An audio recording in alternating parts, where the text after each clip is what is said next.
সেদিন আপনি বেঁচে গেলেন, আপনাকে হ্যাঁ ইলেকট্রিক শকে মারার চেষ্টা হ্যাঁ, করেছিল। সেদিন একদিন বেঁচে গেলাম। আবার একদিন আমার ছেলেকে নিয়ে ওই বাড়ির পাশে, আমার ঘর তো ভাঙা, ওই বাড়ির পাশে যে মেয়েটা আমাকে দাদা দাদা বলে ডাকতো, আমার বাড়িতেও খেত। আর ওই মেয়েটার বাড়িতে আমার ছেলে তখন আমার ছেলেকে নিয়ে ওই মেয়েটা কি করেছে, আমার বাড়ির পাশে একটা বাজার মতন আছে, তা ওই বাজারে গেছে। আর আমি কালীবাজারে গেছি। আমার স্ত্রী আমার তখন বলছে যে তুমি বাজার যাও, আর আজকে তাড়াতাড়ি যাও, আনাজ টানাজ লিখবো, দিয়ে রান্না বান্না হবে। আমি তাহলে ঠিক আছে, আমি যাচ্ছি বলে আমি বাজার গেছি। গিয়ে ওই আমার সিমেন্ট বালির যে দোকান, ওই দোকানের সঙ্গে কথা বলেছি যে দাদা আচ্ছা। আমার কালকের গাঁথনি হবে আর আমার সিমেন্টটা দিতে হবে। বলে আচ্ছা ঠিক আছে, সকাল সকাল পৌঁছে যাবে। আমি তাহলে ঠিকই আছে। তা আমি ওর সঙ্গে করেছি, দিয়ে দুটো বাজার করেছি, বাজার করে চলে এসেছি। বাজার করে চলে আসবো, সেই মুহূর্তে ও ফোন করছে যে তুমি কোথায়। না আমি এখানে। না আমি রান্না করব। আরে রান্না করব, আমাকে আনাজ নিতে বলে। না রান্না করব, তুমি তাড়াতাড়ি আসো। আর ঘরে কোনো কারেন্ট জ্বলেনি। মানে ওই ওই বাড়ির পাশে যে মেয়েটা, ওর বাড়িতে রান্না হয়, ও ওর বাড়িতে লাইটটা জ্বলেনি। আমি বলি, আচ্ছা ঠিক আছে, আমি যাচ্ছি বলে আমি এসছি। তা এসে আমাকে বলে তুমি কারেন্টটা ঠিক করবে যাও। আর আমি বলি কারেন্ট ঠিক করবো, লাইটের না, তো মোবাইলের লাইট আছে। বলে কি হচ্ছে, সেই মাথায় কিন্তু সেই টুপিটা আছে। ও কি করছে, দরজা মুখে সোজা। তার আগের দিন পুরো ওর বাড়িতে লাইনটা একটু খারাপ মতন ছিল, আমি সেটাকে সাইজ করে দিয়েছি।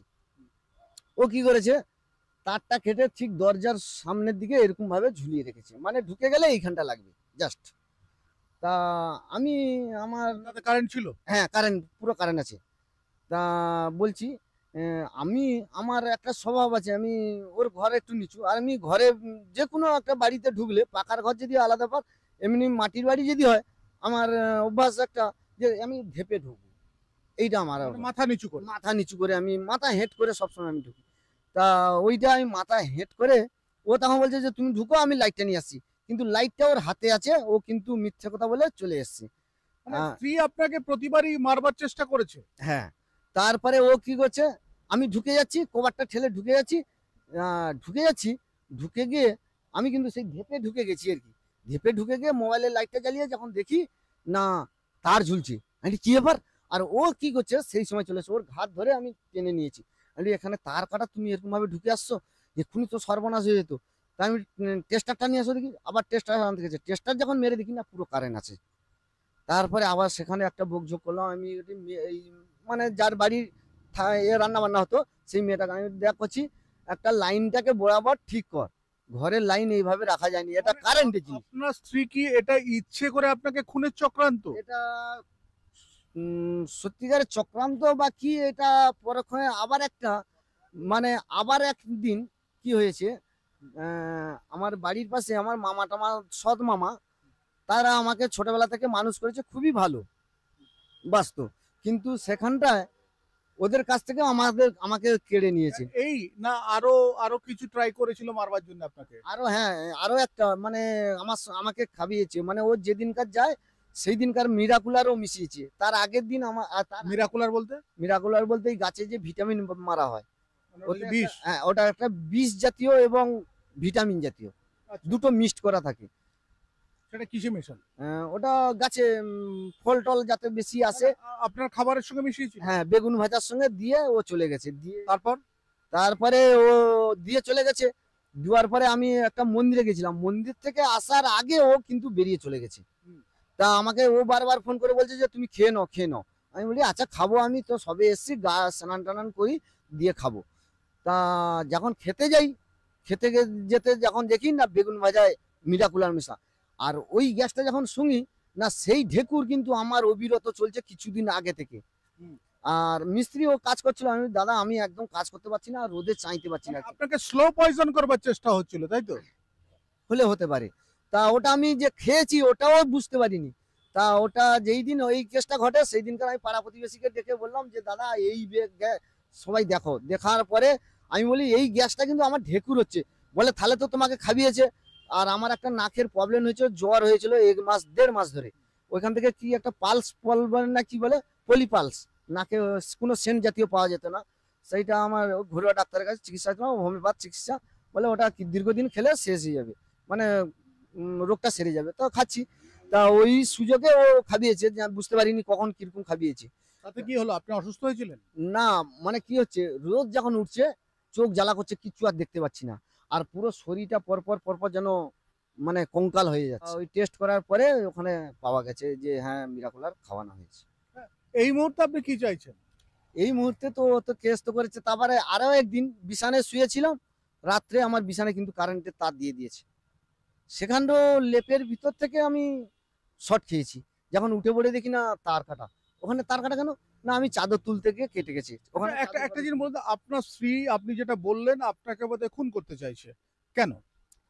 এটা এখন বোঝা যাচ্ছে যে নিশ্চয়ই পরকীয়ায় জড়িত হয়েছে, নালে এই কেসটা ঘটাবে না।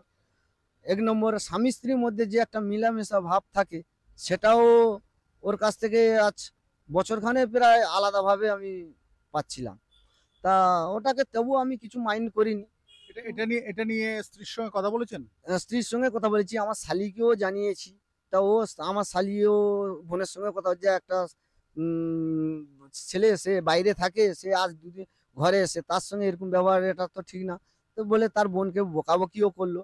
তা পর পর যে এরকম ও সিচুয়েশনে চলে যাচ্ছে, সেটাও আমি টের পাইনি।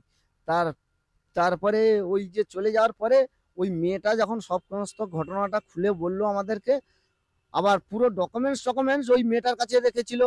এখানে কি হচ্ছে না হচ্ছে ওকে একটা ভয় দেখিয়েছিল, ওকে ভয় দেখিয়ে সমস্ত কাজটা ওর কাছ থেকে হাসিল করে নিয়েছে। তবে বাবুলালের সঙ্গে এতক্ষণ ধরে কথা বলছিলাম।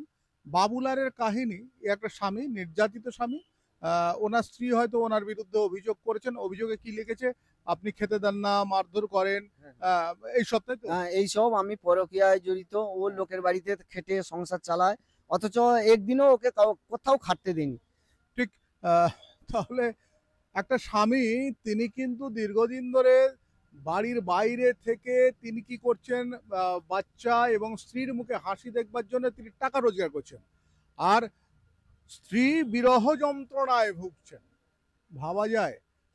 আবার ও কি আমার বিয়ের সময়, বিয়ে হয়ে যাওয়ার পরে ওর মা একটা নাক ফুল দিয়েছিল, সেইটা বিয়ে করে এসেছিল।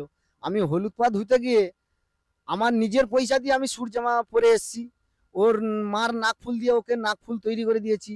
পার আমাদের যে নপুর বলে, ওই নপুরও ওকে তৈরি করে দিয়ে আমি নিয়ে এসেছিলাম হলুদ পা ধুয়ে। তা ওকে বলেছিলাম যে দেখো আমি তো গরিব জীবনে খাটা খাননি, তা আমি যদি পারি পরপর তোমাকে জিনিস করে দেবো। তবু আমি সোনার দুল করে দিয়েছি, বাউটি করে দিয়েছি, গলার রকেট করে দিয়েছি, আংটি করে দিয়েছি, আংটি দুটো করে দিয়েছি। আচ্ছা, বাবুলাল, এই যে সোশ্যাল মাধ্যমে, সামাজিক মাধ্যমে বউয়ের রিলস, এটা যে জবে থেকে তুমি অ্যালাউ করলে, তারপর থেকে তোমার পরিণতি কি হলো? আমার পরিণতি এখন এখন ভালোভাবে বুঝতে পারছি যে আমার পরিণতিটা কতটা এটা এটা এগিয়েছে। এটা বুঝিয়ে বলো। মানে আমার পরিণতি এখন খুবই খারাপের দিকে চলে গেছে, আমি বুঝতে পেরে গেছি। স্ত্রী আর নেই? না, ও গেছে, গিয়ে এখন আছে। এই আমাদের এখন ডিভোর্সও হয়নি বা আজ কোনো ছাড়পত্র হয়নি। তা ওটা তোমরা দেখতে পাবে, দীপালি ড্যান্স বলে দেওয়া আছে ওই ফেসবুকটা। দীপালি ড্যান্স আগে ছিল দীপালি বাবুলাল পাত্র, ওটা চেঞ্জ করে দিয়েছে, ও দীপালি ড্যান্স করেছে, ওটা চেক করলে পাবে। শাঁখা সিঁদুর কিছু নেই, এবং ও এখন চুড়িদার, তারপরে স্যালাক্স ট্যালাক্স পরে এখন বিভিন্ন কাটিং এর বিভিন্ন মডেলের বই মানে ভিডিও ছাড়ছে। মানে একটা গ্রাম বাংলার যে মেয়ে বউ, সেটা ওর মধ্যে নেই আর। অর্থাৎ একটা কথাই বলি, এই সামাজিক মাধ্যম আসার পর সংসার ভাঙছে। বিশ্বাস করুন, আজকেও একটা খবর পেলাম যে একজন স্ত্রী তার স্বামীকে বলেছে তিনি সোশ্যাল মাধ্যমে রিলস করবে, তার জন্য মোবাইল, একটু দামি মোবাইল কিনে দিতে হবে। স্বামী যেহেতু দেননি, সেই মহিলা নাকি আত্মহত্যা করেছে। আর তুমি কত টাকার মোবাইল কিনে দিয়েছিলে? ওটা 24,000 টাকা আছে, ভিগো Y200। 24,000 টাকার মোবাইল একজন শ্রমিক কিনে দিয়েছিল তার বউকে। 24,000 টাকা মোবাইল নেওয়ার পর সে কিন্তু একেবারে পগার পার হয়েছে। আর যতটুকু জানাচ্ছে, এই যে অভিযোগগুলো করছে, সেই অভিযোগে যেটা জানা যাচ্ছে, একে খুন করবার জন্য নানাভাবে চেষ্টা করেছিল। আর যখনই কেউ খুন করবার চেষ্টা করে, এই যে অভিযোগ করছে পরকীয়া, সত্যি সেটা তো ভেবে নেওয়াই যায়। তবে আমরা এইভাবে বলবো না, ওর অভিযোগ, সেটা আমরা বলছি। কিন্তু সঙ্গে একটা জিনিস বলে রাখছি, যে মনে রাখবেন, এটা কিন্তু একেবারে সোশ্যাল অ্যাওয়ারনেসের জন্য আমি করছি। সবাই সাবধান হয়ে যান, নইলে কিন্তু আপনাদেরও এইরকম একটা অসামাজিক, এরকম একটা অস্বস্তিকর, এইরকম একটা চোখে জল অবস্থায় পুরুষদের কাটাতে হবে। তবে ভবিষ্যতে অন্যরা বিয়ে করবে কিনা কিংবা বিয়ে করার পর স্ত্রীকে বিশ্বাস করবে কিনা, এটা কিন্তু বড় দানা বেঁধেছে। আমি শঙ্কর রয়েছি আপনাদের সঙ্গে, ইন্ডি নিউজ 24, দেখতে থাকুন।